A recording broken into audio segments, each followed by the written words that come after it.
Where is there hope in this age of narcissism?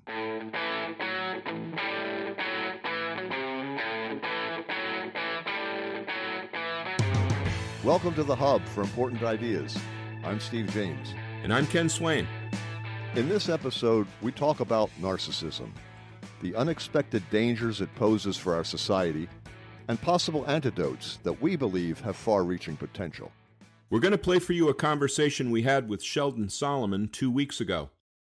We pulled this segment from what started as a sound check and turned into a long, casual conversation about several topics that we had on our minds.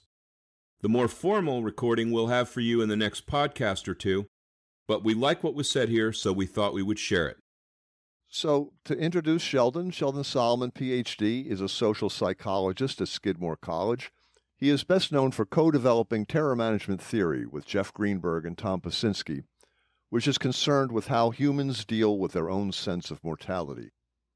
He's the author or co-author of over 100 articles and several books, and has been featured in several films, television documentaries, and radio interviews. He co-authored the book The Worm at the Core on the role of death in life with Greenberg and Pasinski. He most recently appeared in the documentary Planet of the Humans. Here's the conversation with Dr. Solomon. I think it's important that we talk about narcissism on a continuum and point out that it has a good side, a middle, and a bad side. Because everybody has a tendency to think narcissism, bad. I don't disagree with that. I just think it'll reframe the subject for people, and they might think about it differently. We've been hearing about an epidemic of narcissism for a long time. I mean, 2009 at least. Yeah, and by that we mean Becker was talking Trumpian about. Trumpian narcissism. Well, Trump raised it to a new level. He did. Right. So all of a sudden it became this hot buzzword, you know. Right. And yeah, you're right. There's healthy narcissism, and there's the narcissism of little children, and everybody has to take care of themselves to a certain degree, right? That's fine. But narcissism is, full-blown narcissism is a mental illness. Yeah. So it gets confusing when you talk about it on a continuum. Maybe we should give it a qualifier. Help us out, Sheldon. I mean, radical narcissism or really bad narcissism? What's the right term? No, I think we're going to have to chew on this a bit.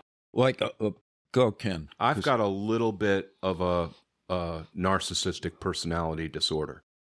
And I learned from spending $250,000 of my own money on therapy that it has to do with temperament, which is one of the reasons I wanted to talk about temperament. Because my temperament is like your temperament, which is not like my mom's temperament was at all. And I realized that at a very young age because I would meet someone else like myself, and they immediately got things about me that my own mother didn't get. To me, it's really, I've been preoccupied with it since we talked on the phone. Right. And I think it's too huge. We have to sort it out. I don't have it yet because what we're, I think, converging on is that we need to figure out a way to convey what we mean by narcissism that acknowledges that it's natural, that it varies temperamentally, right, that it is not of necessity an abomination, right, but can readily become one. Yes. And is more likely to do so in certain historical moments in particular cultural contexts. But could we use a term like self-centeredness, self-absorbed? There are other ways of talking about, arrogance. There are all these other ways of talking about narcissism without necessarily using that clinical term. Yeah. Except that it's the one that's getting bandied about right now. Right. So we want to interface with it. I know. And here I'm going to have to do my homework because the Christopher Lash dude, have you ever heard that name? We're going to have to Google him. He wrote a book called The Culture of Narcissism. I have heard of that book. Yeah. And this is in the, late 1970s, early 1980s. And Steve, this is in your fucking book. Reagan, we have to track this historically. You have to weigh in on this one in the sense that that's a lot of what your book is about. Yeah. No, I know. But you're the only one who read it. Well, no, Dan Lichty read it. Okay. But that's two. I read large parts of it. Yeah. No matter, the argument remains intact. And no, it does. It does. The human mind makes connections and relationships, even when they don't exist, right? But two things might be coincidental, but they happen around the same time, so you link them, right? So I don't know if I'm making linkages that make sense, and I need you to tell me, is this insane or is this intelligent? Yeah. So I'm linking narcissism. Yep. The article I was looking at was talking about modesty, the difference between modesty and humility, how humility can generate gratitude and gratitude can generate humility and create an upward spiral. And I'm going, holy shit, that's the most hopeful thing I've heard in decades. Yeah. A hopeful spiral. So now... A hopeful spiral. Spiral. Is that from something? Yeah, it's an article that I've got sitting in my bag. So somebody else said hopeful spiral? They said upward spiral. I said hopeful spiral is a nice but an upward spiral. Couplet. It is, isn't it? Yeah, I was just going to suggest we write that down. And see, like what we've been wrestling, hopeful spiral. What we've been wrestling with for, I'm going to say, 43 years ago, I read The Denial of Death, and immediately then after read Escape from Evil, which is my favorite book. Me too. And no, really? I thought your favorite book was Birth and Death of Meaning. Well, all right. I want to have it both ways. Okay. That's a good book on the psychology side of it. But yes, right, that's true. So that's why I want to have it both ways. I was so drawn to chapters like with the title "What is Normal." What is normal? That like what you're asking, and one of the questions I want to ask in the future is, who gets to decide who's crazy? Well, that's the whole gun control debate now. It's like who gets to decide who's. Lang made the point that insanity is the sane response to an insane world.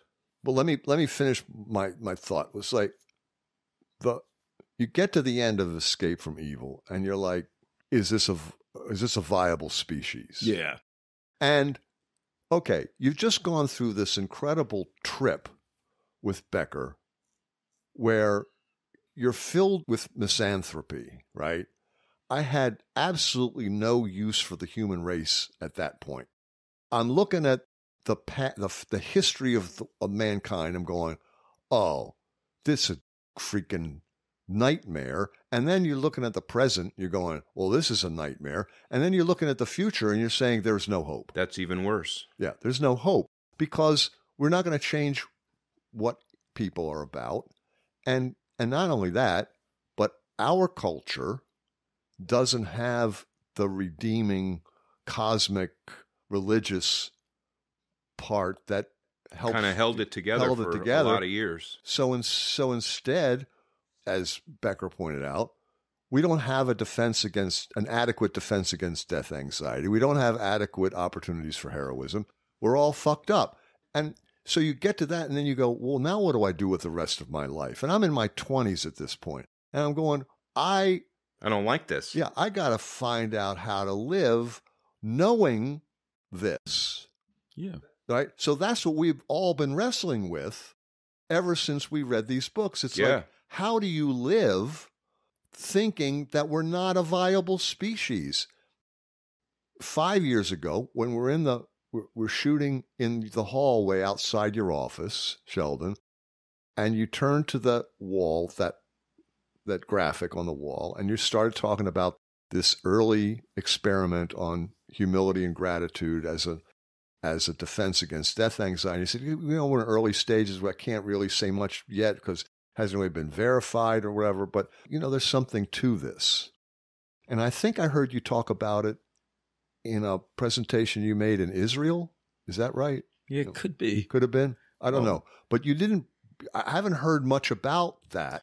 But it's been 5 years, so I'm assuming that a lot has happened in those 5 years. No, not at all.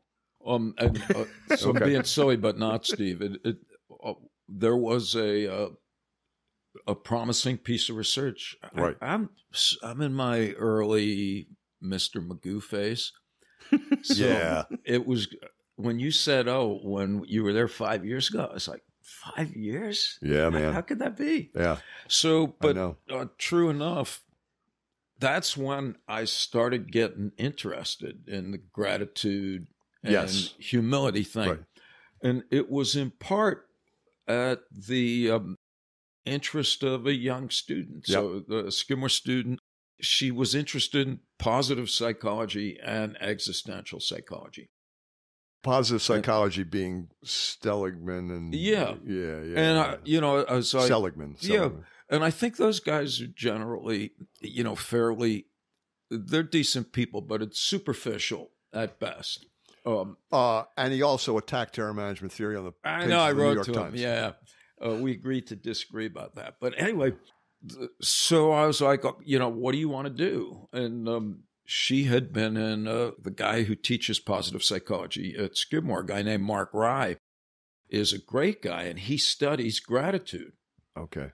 So I'm like, well, whatever, let's try it. So we did, our experiments couldn't be more simple. We did a gratitude salience induction. We just asked people to, reflect on a time that you were grateful for something and to think about what that was specifically, write down. And then that's followed by the usual death manipulation. So you're either primed to think about something that you're grateful for or not. And then you're either reminded of death or not.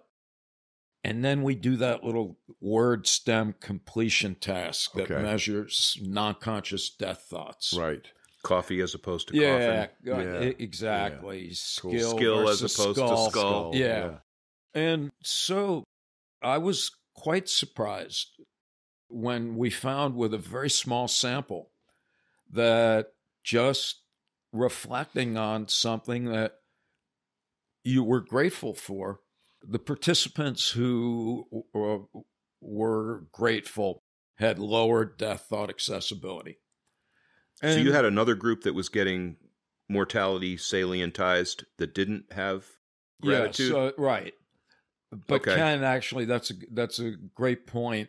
Actually, the thing about it is this study was an anomaly of sorts because technically we predicted that the death reminder would matter, but it turns out that it didn't.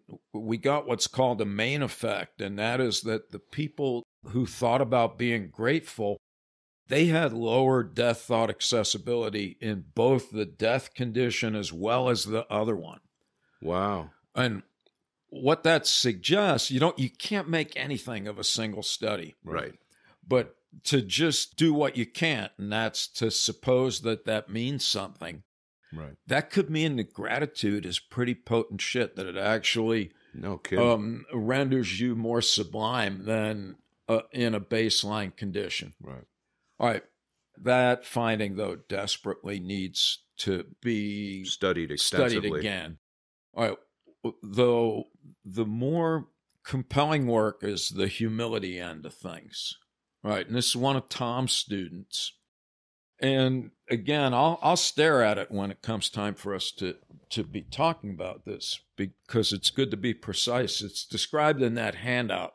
Okay. I think that I sent you guys. Maybe not, but basically they just found that Tom and one of his students, they did this, again, a humility induction, where they were careful to explain what humility is as opposed to self-deprecation. Or modesty. Yeah, modesty. That's right. They're different. And so anyway, they do this humility induction. Then they do the death thing. And then they measure whether you piss on somebody who's different. And the people who were humble did not respond to the death reminder by denigrating someone who's different. Right. Now, she did like 4 other things that are variants of that notion. Okay. All interesting and all different, that basically converge on the idea that humility in the empirical sense appears to buffer existential anxieties as well as affirming your cultural worldview or bolstering self-esteem. The article that I'm referencing, and I'm sorry I didn't send it to you, but I didn't have access to the electronic version. I don't even know if I have the electronic version. I think I scraped it off the internet, but I'll get it to you both, because this team of psychologists, I think it was like 3 people, they studied humility and gratitude, and they saw that humility and gratitude was an antidote to insomnia and stress. Yeah. They're looking at these maladies that it counteracts. Yep. And it makes perfect sense to me, because like I said when we were talking on the phone, it's at the heart of Catholicism. I don't know if it's at the heart of Judaism or, of course it is. Yeah, it's at the heart of every religion. Every religion Yeah. has that. I can't speak for every It's religion. kind of the golden rule in a way. It is. But I know that was what the whole experience was for us as kids growing up with the nuns and the priests and all. It's like, be humble in the eyes of God, and be humble in this world that you found yourself in. Be grateful for your life, for being in this world. Understand that you're going to die. You're told you're going to die like every day, and you're going to go to heaven, and you're going to be blissfully happy for eternity. You're going to party with your dead relatives. But you're not at the top of the food chain. You're number 2 or 3 behind God, the angels, and humans, right? So there's no reason for you to commit the cardinal sin of pride. Pride was defined as putting yourself above God or ahead of God. So that was like, you're destined for hell if you commit this cardinal sin. Here we find ourselves in this narcissistic society where narcissism is rewarded, revered. Every time you turn on the TV, you're either watching a reality TV show where people are just talking about themselves constantly. Goldie loves to watch Dancing with the Stars. I hate that. I like the dancing part, but you cringe. I can't stand when they start talking. God, and somebody has to cry once an episode. Yep. Somebody's got to talk about how their parents are. I mean, the skill is great. I do like that. I can't stand the sound, no. Or an awards show where they walk up on the stage and they get handed the award, whatever. It's an award show every 3 weeks, right? Some kind of an award. Academy Awards, Emmy Awards, Oscars, Golden Globe. And it's always the same thing. They get up on the stage and they go, I, me, I'm gonna, I. And you just cringe hearing that. And you go, I can't process it. But yet at the same time, studies are being done showing that the more narcissistic your Facebook post, the more likes you get. So we're in this culture where we're being told it's good to be arrogant. It's good to be self-centered. It's good to think of your achievement, the wealth you're amassing because of these incredible talents that you have. And then the common good goes on the back burner. It's very anti-Nietzsche. What is? Gratitude and compassion. He thought they were just weakness, and he thought that the people who march in and take what they want, those are the ones who he thought were the best. Well, I'm not saying Nietzsche. Yeah, I don't love Nietzsche. I mean, I respect that a lot of people think he was the greatest philosopher after Plato. Yeah. But he makes it hard to have a good day sometimes. I'm looking for links, looking for connections. All of these things now are like in a jumble. I'm saying narcissism linked to self-esteem. On the outside, they look the same. On the inside, they're completely different. You can be narcissist with low self-esteem. Yeah, narcissists, they do have low self-esteem. implicit self-esteem. Implicit, exactly. Yeah. So, one way of thinking about it that is, I think, comprehensible and also empirically defensible is that the narcissist is a legend in his own mind. Right. Scores unbelievably high on self-esteem measures and unbelievably low on measures of implicit or unconscious self-esteem. So on the one hand, you give them a self-esteem scale. They're like, I'm the best, fuck the rest.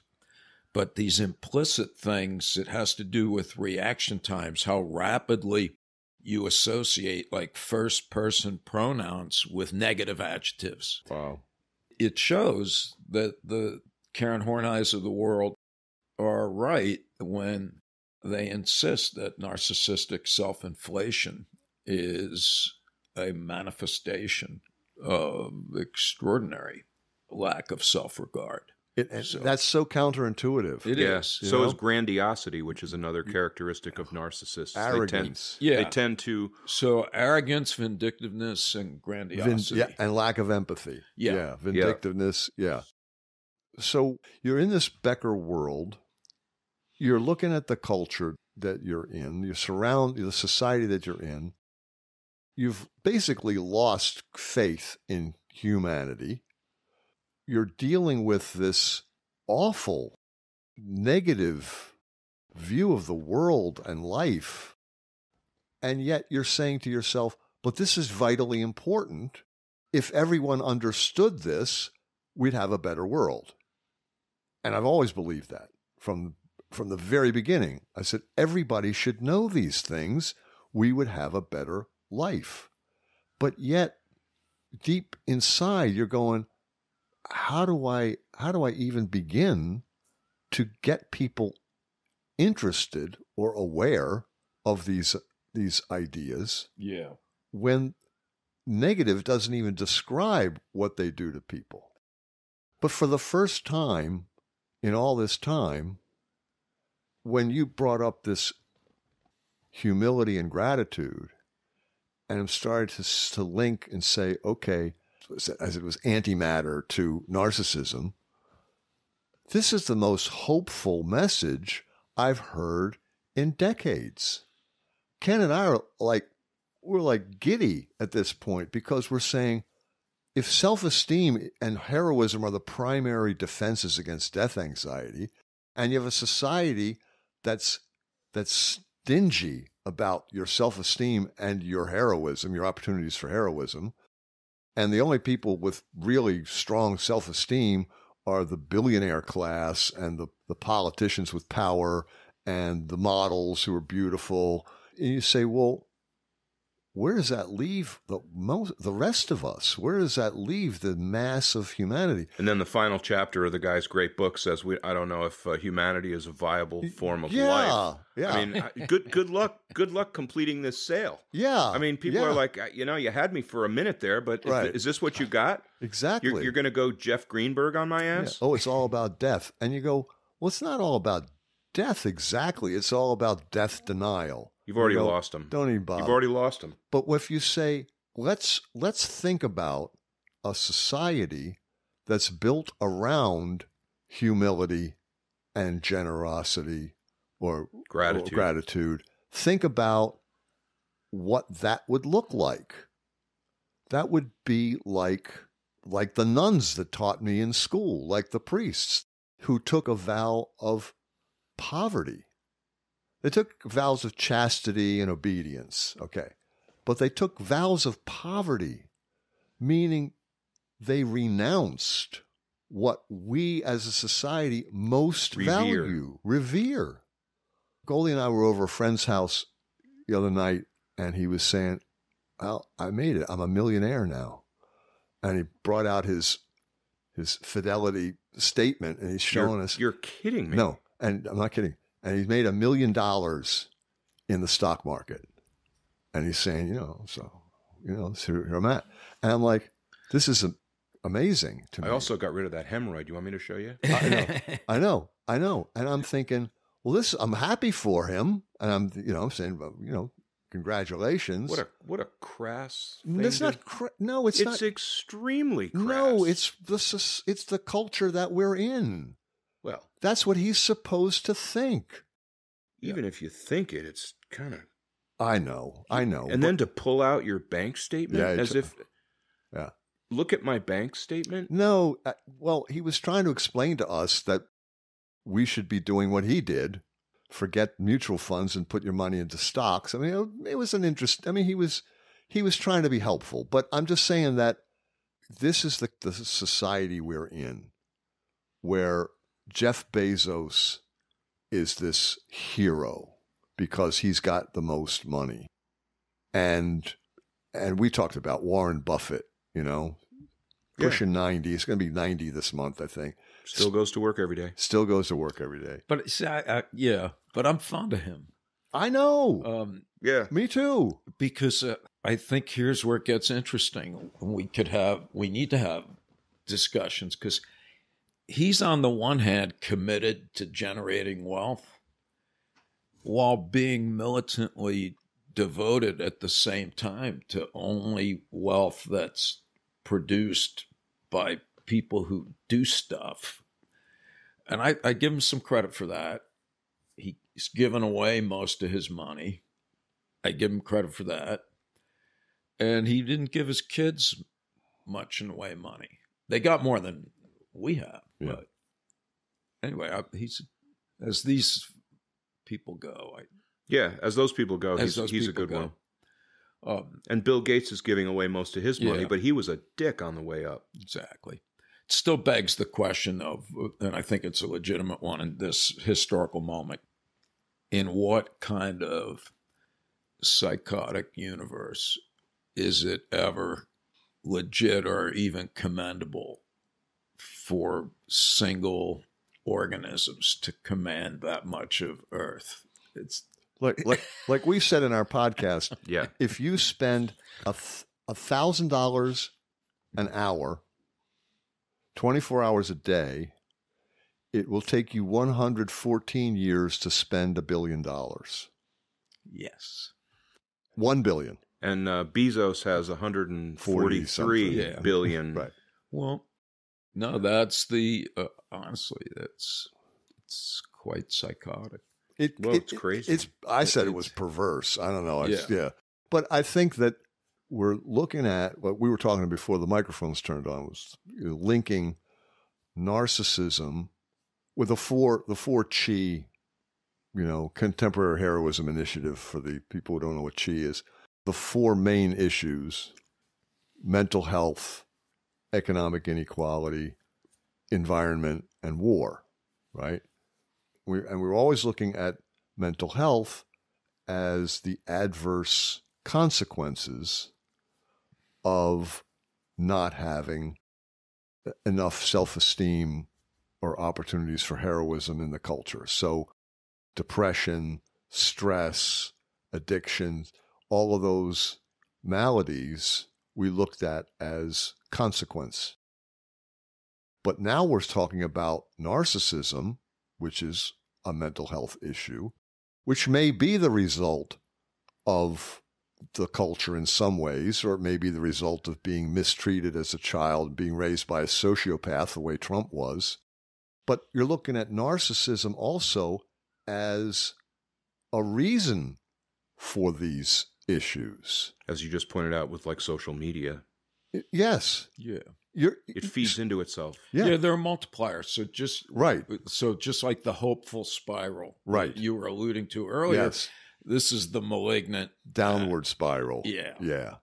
So and that's a nice metaphor because they're each spiraling. Yes. at accelerating rates in opposite directions. And we've got an epidemic of narcissisms, particularly among millennials, that's being tracked with these studies.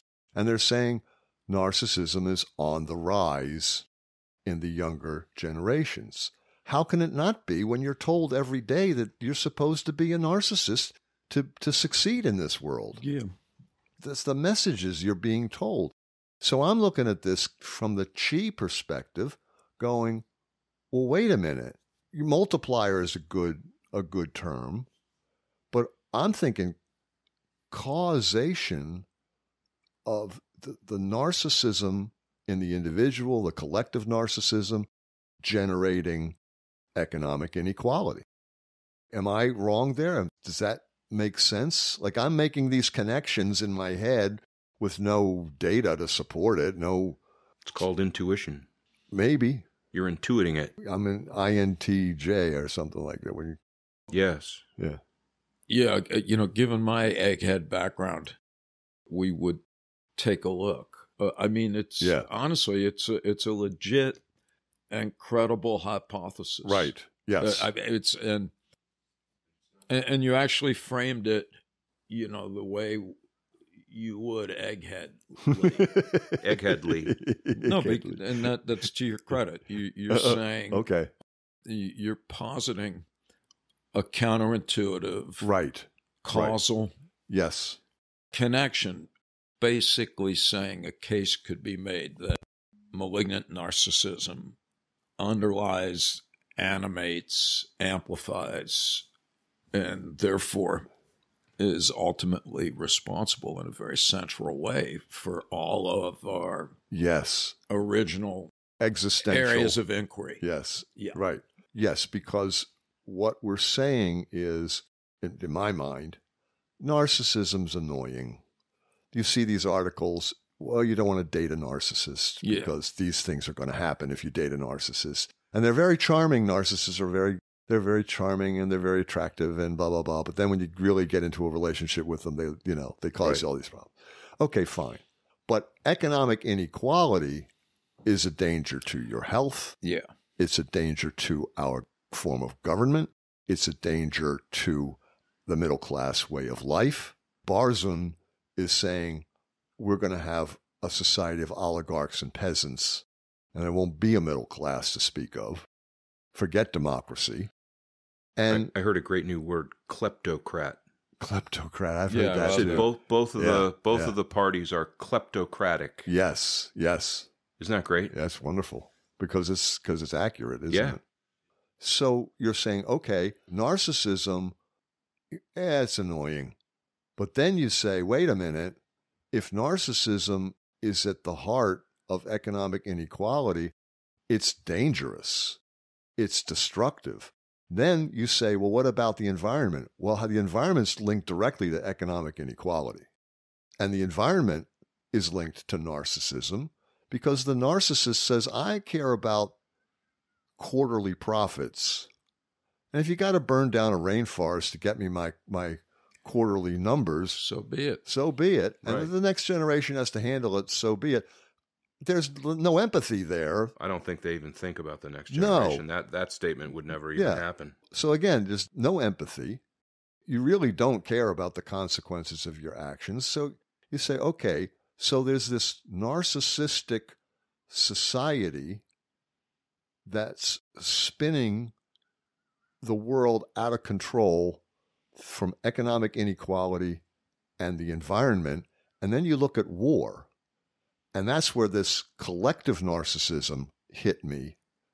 I had never heard the term before you sent us that article, Sheldon. But when you think about collective narcissism and war, holy shit. It's all about collective narcissism. We're superior. Our in-group is superior. Oh, our in-group feels put upon by those towel heads over there. So smote them. Yeah. Smite them. Take their oil while we're at it because we deserve it.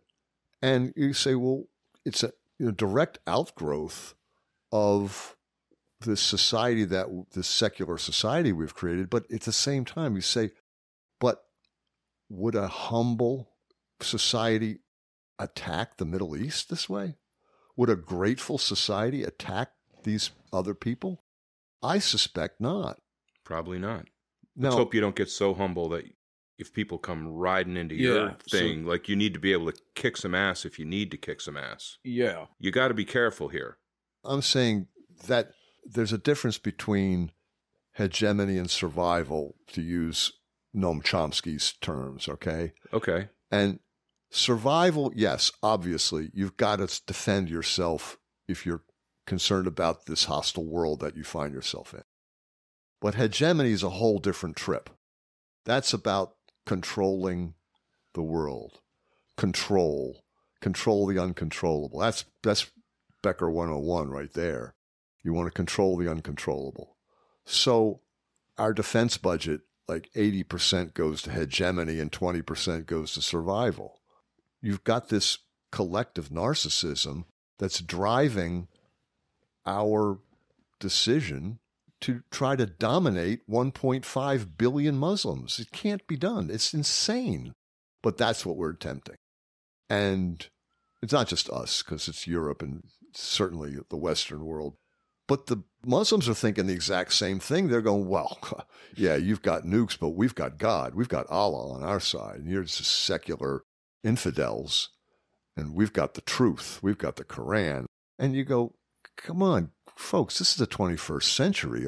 I thought we would have put this behind us by now, but we obviously haven't. But if I think about humility and gratitude as an antidote, well, then I would think the Muslims would embrace that. The Christians would embrace that. These born-again Christians, the humanists would embrace it. You got to be pretty much of a dick to not embrace humility and gratitude. I think Dick Cheney would laugh you out of the room. Yeah, Cheney's a dick. I rest my case. No, come on. The entire Trump administration. Dicks. There's no humility. There's no Dicks. gratitude. Rest my case. Yeah, but you're talking about 60 million people voted for this phony game show host Here, who purported to be a brilliant businessman and all that. I don't want to get into Trump, but I'm just saying that he's like the poster child for narcissism. here's the thing that continues to bug me. While I was cleaning today, I was listening to the story of electricity, its invention. A couple of years back, I watched an HBO series called The Men Who Made America. Right. Because it sounded like it would be uplifting. These guys didn't have any intention of making America. No, they're making themselves. They were trying to get over. They were trying to be the big swinging dick in the fight, and they would do the most horrible things. America got made sort of as a byproduct, unintentionally. Same thing with electricity. Edison was pushing for this DC current, and he had to build like a power station every half mile in order to be able to make it work. Yeah. But he wouldn't let go of that. Even after, and Westinghouse is in there going, it's got to be alternating current. We can Tesla. Tesla's the one who finally cracks through. Yeah. But they were going head to head. There was no... and Edison was ready to take your legs off. Oh, he did the most horrible thing. He wanted to show how their power is so dangerous. So they got this elephant. It's the most horrifying public relations stunt in the history of history. Because they're trying to electrocute this poor elephant with this giant voltage, and it takes them like over an hour to do it. Oh, my God. And they're doing it on camera. Oh, my You're watching them torture this thing. And this is so this guy can prove his point that this is dangerous. It didn't even turn out to seem that dangerous. If it takes an hour to kill an elephant, I think you'd probably be okay after a quick spark. But the point being that what has driven us forward a lot in this society is pretty miserable shit being done by not such admirable people. It's not always, and this was something Cousin Dave, he understood completely. Dave lived in the dark side. Dave was very comfortable with the dark side. Yeah. Look at the art on the walls in the room you're going to sleep in tonight, Sheldon. It's all samurai warriors getting ready to dispense with someone with their samurai sword. Wow. In a ritualistic fashion.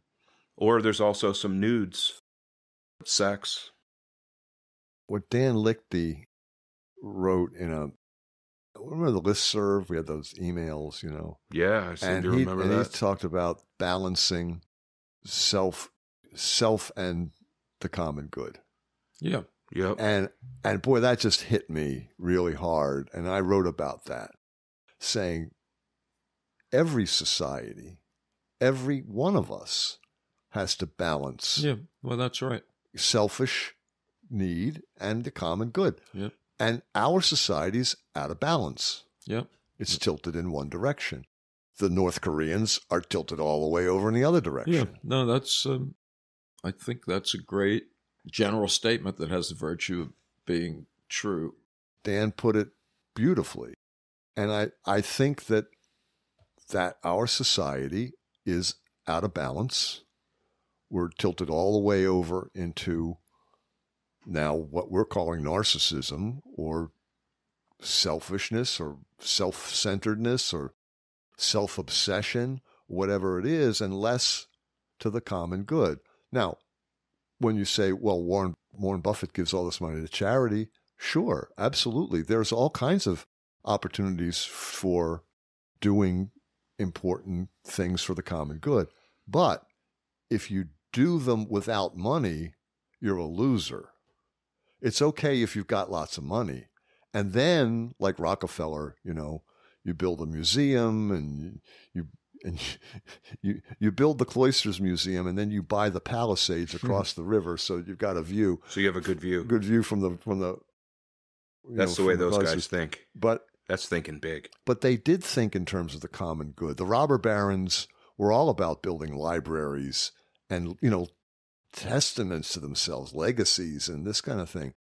These, I don't know, these billionaires, you don't see a lot of that kind of philanthropy.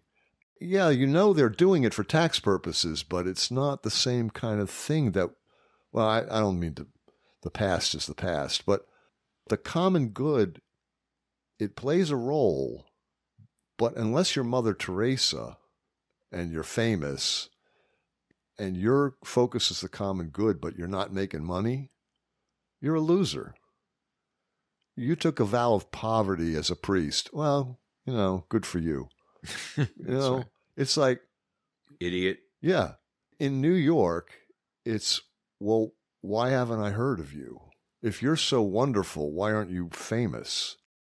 It's this whole attitude that you're supposed to be something. You're supposed to be this, like Jeff Bezos. You're supposed to aspire to that. And that just fuels this narcissism that is, I think, that's killing us. If you come back and say, but what about humility and gratitude, they say, well, I can buy that. If you can fake sincerity, the rest is easy. Ew, I don't like that one. But this is the first time I have felt genuinely hopeful. And I might be getting way, way ahead of ourselves here. No, I've got the same experience when we were talking to him. It's because this is something I really feel like I could get behind and make something happen with. I don't know what I would make happen, but then what are we doing here? No, I know. I mean, I want to talk about it and explore it, and then it's an idea that I can see people getting interested in and not getting as turned off as they did by Becker and TMT, because it's got a potential upside. Yes, if it's really true what we're saying here, and it sounds like it is from the experiments that Sheldon just described about gratitude being an antidote for subsequently induced mortality salience, and then testing it on the far side, proving that the gratitude had an impact. Theoretically, as he says, we got to test it more. But that seems worthwhile, and if it's true, Now people can do something. That's something that, like you said, is built into the religions. People already have a sense of how to do that. I'm amazed that they're not saying, look, don't take the sleeping pill, embrace humility and gratitude to cure your insomnia. I didn't even know about that.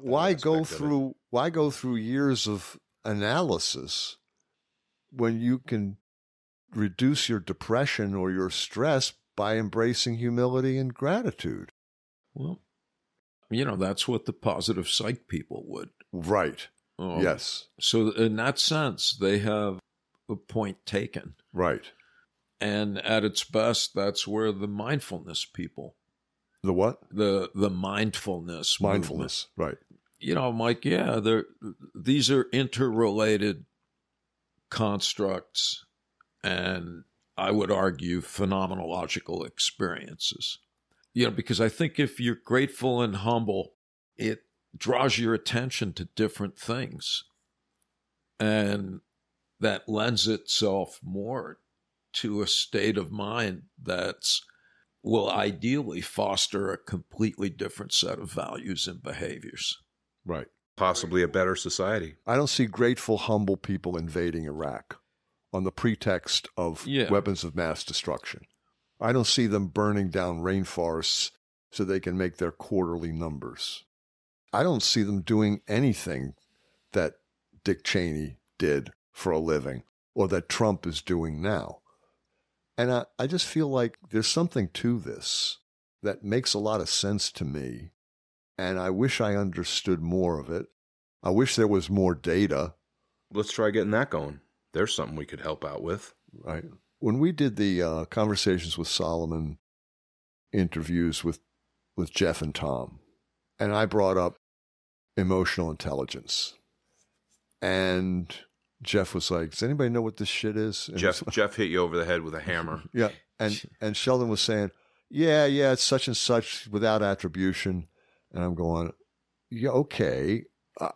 From your standpoint, I can understand how you might not be crazy about Daniel Goleman, but I thought emotional intelligence was a very important. Oh, of course it is. Yeah. I think Jeff was pissing on it, and maybe I was also, just because it's been floating around. The idea has been there for some time. And it was co-opted by HR departments. Exactly. And it was not, like all good ideas. And it's not hard science, it's soft science. Yes, that too. No, I mean, there's good evidence.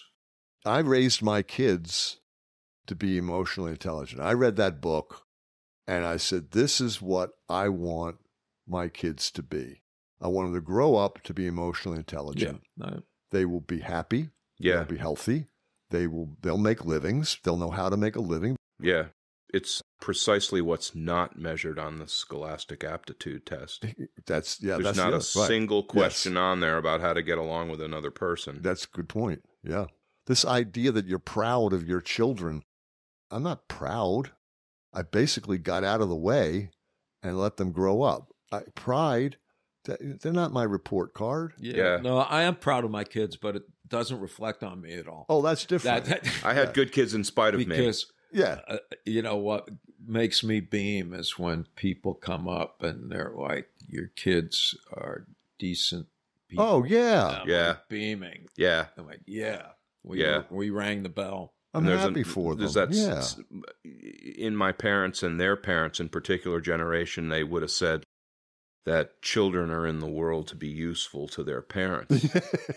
No, that's really what they believe. Well, that's the agriculture, that's the agrarian culture, yeah. And in that Scott Peck book I'm always ranting about, he says that the complete opposite is true. Parents are in the world to be useful to their children. Yes. I mean, you only have to think about it with half a brain cell to realize that that's right. If you're going to have children and you're going to try to make them into the best human beings, you're there to be useful to them. That's right. Yeah. Not the reverse. But it's not what a lot of people want to hear. The other hopeful notion, theory, whatever, was flow. And you turned me on to flow. Flow is huge. It's huge. And I experience it all the time. I do too, at certain times. We recording can get. a song. I doubt the Flo guy. I don't know if he's upright, but Flo is the McCallie, Mikhail Chinmadzivitsky. But I know his people. That's the same school that Gene Lippman Blumen's at. So you definitely want to get a Flo person. That's positive. That's positive psychology too. That's another topic to make a note of. Yeah. To me, that's the most vibrant part, of positive psychology. Yeah, because I looked at flow as an antidote to death anxiety. It is. Yeah, very effective. And again, I'm looking for hopeful possibilities. Yeah. Humility and gratitude. You were taught as a Catholic to believe how humble you're supposed to be. I have one idea. It's a Joseph Campbellism that I want to say, because this isn't completely new, what you're saying. Yeah. There were cultures where the men would go out on the hunt, and when they came back victorious, the leader had the privilege of giving away the best parts of the kill, often eating a terrible piece himself. That's the same message. Yeah, isn't it? The best part of bringing it home is sharing it with the other citizens. Which is that. Inconceivable now. Yes. But there are a lot of nice, quiet people who've been living this way right along. They're still millions. They're still in the society. Tens of millions. And they're just not affected by this outside stuff that much. They just keep their head down. They keep going on. They know what's right. They would say, I know what's right. I know how to live my life. Right. I've got cards from people that were sent to Cousin Dave. I've been going to that church for 15 years, and I'm not even sure who they are, but they sent beautiful drawings, and send Ken. The cards just flooded in here when he passed. Oh. Ken, thank you for bringing Dave to the church. That guy that brought, what did he bring, soup that day? Yeah, Larry from the choir. He's like, here's some soup. We miss Dave, and thanks for introducing him to us. And that's just It may sound corny. Oh, it is corny. That's the locus of hope. But it's good. I like that feeling. It's a feeling of community. Yeah. So I'm stuck on that. Did we talk about this? Yes. The original. Yes. Religion means to bind. Yes. And is that true? Yeah, the original derivation, it comes from a Latin word, regatear or something, and it means to bind. And the dead Durkheim, French sociologist, his point is that religion originated long before gods, and likely long before we were consciously aware of death. And its original function was a socially binding one. And he calls it effervescence, that a collective effervescence, that we needed some way to express our just utter joy and stupefaction at the prospect of being alive, and that it could only be done in a communal setting. That's gratitude. That's the other definition of gratitude that is missing, because when you say gratitude, they go, well, who are you grateful to? What gift, what Christmas gift are you grateful for? And you're saying, no, that's not what we're talking about. Gratitude, grateful for being alive. Kind of gratitude. Right. And so everything else is subsequent to that literal, unbridled, awesome joy. Right. And taking God out of the equation. Right, because it wasn't there to begin with. Yeah. So it was all about people in the early days. It's not an essential element, although the religious people will say it is, and that's fine. But it's not necessary to be humble and grateful. No, to have God in the picture. I agree. You're onto something. You've been listening to a conversation with Dr. Sheldon Solomon. We've known Sheldon since 2002. Yes, I was just a young lad at the time. Yeah, right. Thanks. And, the three of us have been friends and associates ever since. We used to refer to him as our rabbi if we needed help with our various projects. Oh, yeah. And he has been very generous with his time and thoughts, and this meeting was no exception. And if you're wondering what Sheldon is like when he's not being interviewed in a movie or on TV, he's exactly the same. He is a great guy. He's complex and deep. Right? And a truly genuine human being. You know, when you talk to him, it suddenly occurs how far ahead of you he is. So every once in a while, he'll let something slip that you just find yourself staring into the deep. But he never makes you feel that way. He's truly a great teacher in that respect. I always feel embarrassed when he says, "And have you read so-and-so?" And I'm like, I should just say to him, "Look, Sheldon, I haven't read anything that you've read, so let's don't even go there." Right. But it's like he can go through a list of books about any subject. There's almost nothing he hasn't read. He's so well read. But anyway. He's an academic. It's his job. Well, okay, sure. But he probably reads like 10,000 words a second the way the number of books that he's... Let's go on. Probably. So if I could boil down what we were getting at in our conversation, it's that narcissism, this epidemic of narcissism that we find ourselves in, especially collective narcissism, which is a new term we just learned, narcissism poses a danger to our society. We find it at the heart of several existential threats, like economic inequality, climate chaos, and war, just to name three. We have said in the past that our culture's failure to provide adequate defense against death anxiety causes numerous problems for all of us. Narcissism is both an inadequate defense and a multiplier of many social ills. So in looking for hope in what we consider a very challenging time, we discovered something that had been right under our noses for 5 years: humility and gratitude as possible antidotes to narcissism and alternatives to our culture's poor defenses against death anxiety. We say possible because much more research needs to be done, but the early studies are very promising. Humility and gratitude, notions found in all the great religions, are philosophical concepts with great potential for what ails our society. They are narcissism antimatter. I like that. You like that phrase. Why. That's good. It's good. Yeah. It's good. I like it, and we certainly need that. So we're going to explore these themes in future podcasts. All are important ideas. Amen. Join us next time. Like us on Facebook. Please recommend us to your friends. You can find us at www.thehubforimportantideas.com.